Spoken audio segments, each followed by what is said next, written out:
Laboratory tests guarantee the resistance of M.843 handles in the most severe conditions of use. The sample is assembled on a test bench.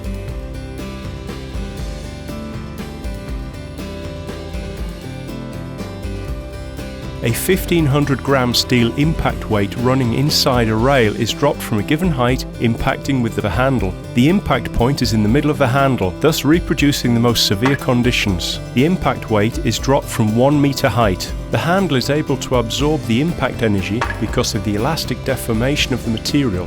Nevertheless, the impact does not generate any permanent deflection of the handle, which is therefore suitable for undergoing further impacts. The drop height increases impact by impact, and the sample is checked after every impact.